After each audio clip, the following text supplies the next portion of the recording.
What's going on, guys? I want to go over and kind of recap a little bit of today's price action because there was a good portion off the open that was a little bit choppy, especially for some of my setups. So if you guys have kind of been following me, you guys know that I'm using the 20 SMA. I'm running the 2-minute time frame, kind of just looking for these quick little 5-point scalps here in different shifts and changes in momentum. Now, it was a little tricky because of a couple of things. I'm going to kind of go through just my thought process, okay? So again, this is going to be relating to me and maybe some of you guys who were also using this strategy and setup. But off the open, we did not get any fresh, I should say, setups, right? What we got was in the pre-market, and again, I'm in California, so at 6 a.m. in the morning, we got that close over the 20 SMA. Kind of takes, 2 candles to confirm. Just to clarify, what is confirmation? Well, confirmation is when we close over this 20 SMA, whatever that high wick is, I'm looking for a following candle, price action to take out the high wick. As soon as we take it out, I'm getting in. That's my confirmation candle. Okay, I don't need the confirmation candle to close. I've already got the reason why candle that closed over the 20 SMA. So with that being said, we didn't have any particular setups that were kind of leading into the market open. So you can see here right off the bell, it was a massive explosion. So I went ahead and I let a couple of candles sort of digest. And I did really well just due to the fact that I seen the 2 pushes higher and then we pulled back. Now, once we pulled back, I was looking to see, does price action hold this 20 SMA and can we start to take out the new high? Now, when we took out the new high here at 636, I took a quick scalp here for 5 points, which was great. It was on 1 mini contract, a nice little $100 winner there. And then I kind of just watched the price action go more in my favor, but I was not in the trade. So once we did put in this high, we came back down and tested the 20 SMA. We put in a lower high.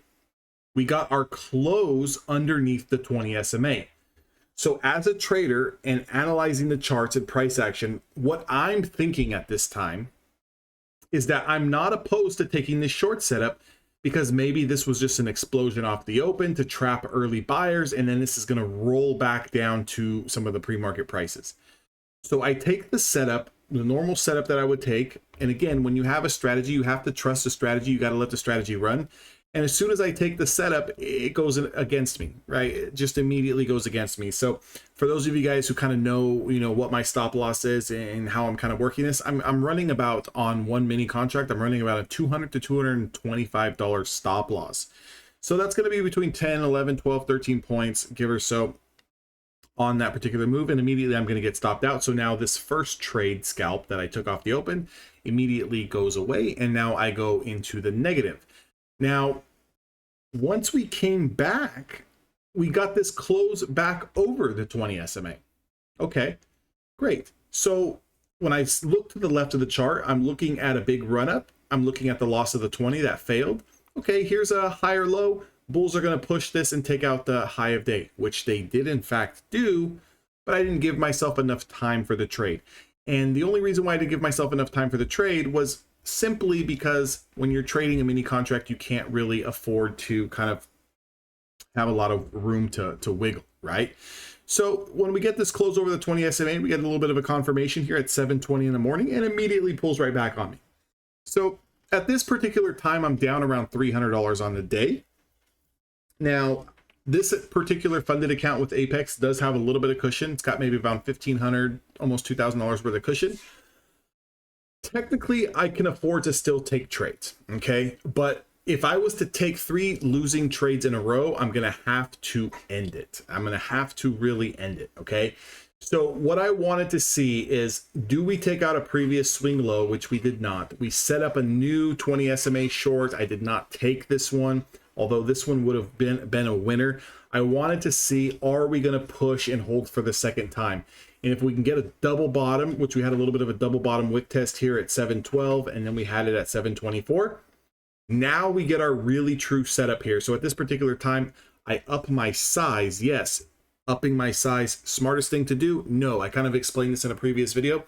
Again, I've got some mental notes that I've put in my trade Zella. Today I did finish green, and I finished green pretty good, but it wasn't a whole lot of good trading, I should say, right? Because I really had to scratch, claw, and fight my way back. Now, don't get me wrong. As soon as this setup confirms, this is a nice $200 winner here. We did break the initial balance highs, pulled back to the 20, and I took the break of the initial balance highs again for 5 points there on one contract. So now we're kind of getting back to that scratch, that break even. We get our next test here. I'm looking at the rollover back down into the initial balance highs, and initial balance is just the first hour of trade. So from 6:30 a.m. Pacific Standard to 7:30 a.m., we get this the setup short. Now, I was a little bit more confident in this particular setup, not expecting this short to come all the way back down to the bottom of the range, but we're getting a little bit extended, right? So when I start looking for 5-point scalps, you know, if I don't get it and now I'm back to scratch, you know, what's a losing trade going to do? It's going to put me back down to where I previously was, down $100 or so. Not going to be the end of the world. This trade ends up working out.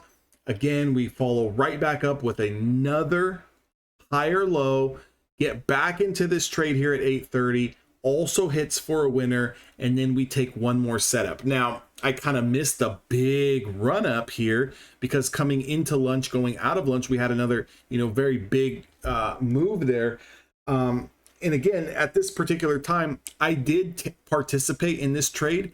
I did not take it like right when it should have been taken. I kind of waited up here for the high of day to get broken, right? Show me that the bulls are strong. Let's go for another push here. And you can see that push at 10:08.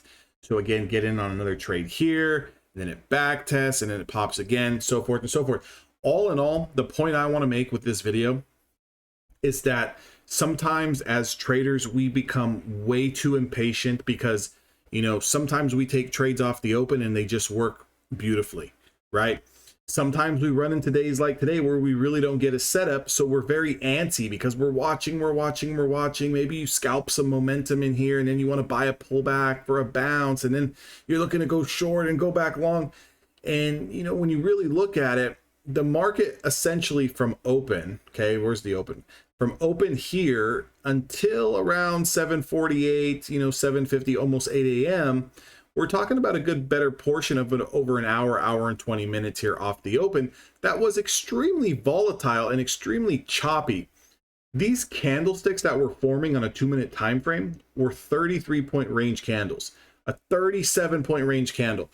So what I need to do better, and this is in my notes, if the market is this volatile, where the ranges on a 2-minute time frame are pushing upwards of 40 points, I've got to limit myself from trading mini contracts, and I've got to trade micros. The smarter thing to have done should have been to get in maybe 3 or 4 micro contracts and look for a bigger move instead of the 5-point scalp. That's in my notes. That's something that I'm going to be very cautious of.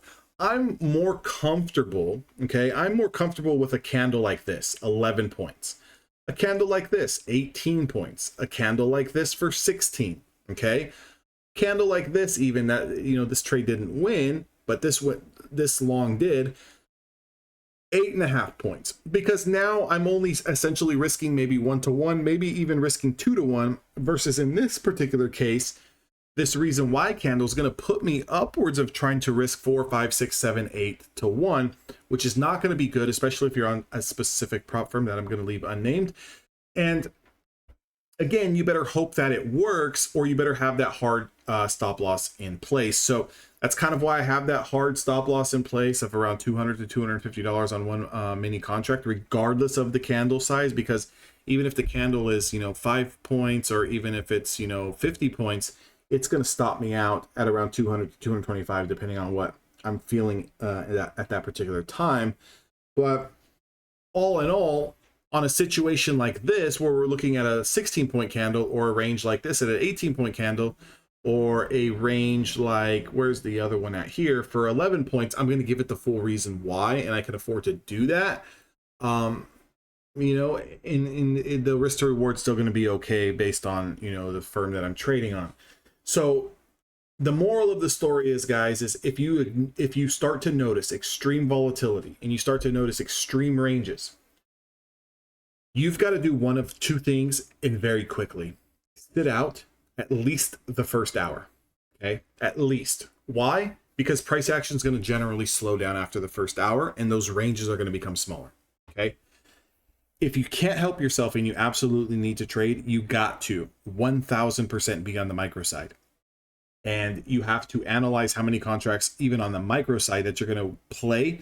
That way, even if this market, because we're trending and ranging 30 to 40 points, even if you do lose a full 40 points, how much money are you going to lose? 2 contracts are going to be down 160. I think anyone can afford that and should be able to swing that. You know, anything between an $80 to $150 loss per trade is not bad.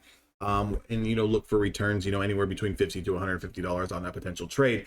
Again, you know, have it laid out though. You need to have it in your playbook. So what are you looking for? You're looking for 5 points. You're looking for a full 1-to-1. You're looking for, you know, 2-to-1. What are you looking for? You're looking for a 1-to-2. You know, it's all going to be dependent on what you're looking for, right? In this particular scenario, you know, maybe 11 points, maybe we look for 10, 11 points. Maybe in this scenario here, that's 36 points. Maybe we look for half of that, right? Maybe we look for 15 points if we're going to trade on the micro side of things. Or we can also trade the micro side of things and still look for those 5 points. But again, just understand your wins are not going to be that big. So for every 1 micro contract that you trade, you're only going to make around 10 to 12 bucks.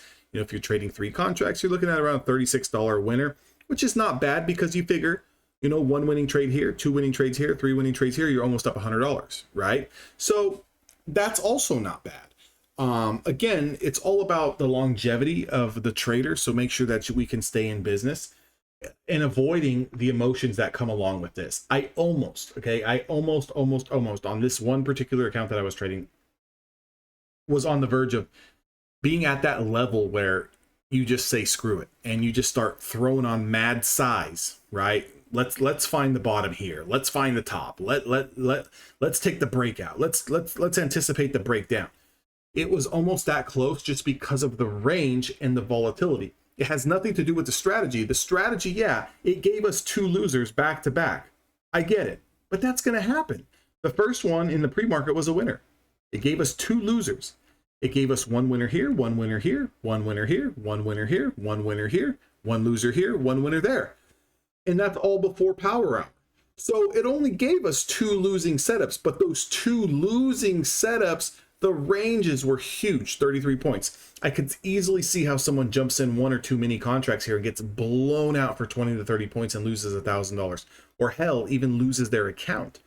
So make sure if we're going to be taking these trades when the range is that extensive, like it's over 20 points, over 25 points, we've got to be trading micros. If you want to stay in this business at all, you cannot bet that your strategy is going to be winning and that particular trade at that particular time is going to be a winner in hopes of I'll just risk it for the biscuit, right?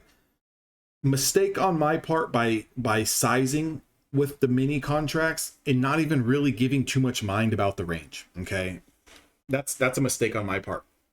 Quickly after the 2 losses, I did fix that issue, and then later on in the day when I did build the cushion, I went to trading micros and I took 2 $36 winning trades back to back, which is adding on another $70 to the P&L. Great, right? Great. But it took me to have to take a break for at least 30 minutes, get off the charts. I went down to Starbucks, got a coffee, came back, and then took a deep breath and relaxed. So hopefully this helps some of you guys out there. Today was not that easy off the open, unless you just, you know, you took the break of the pre-market highs and just rode that amazing trade, because this is an amazing trade in itself. You know, take the breakout here, get in, wait for the pullback. As long as we're over the 20 SMA, hold it.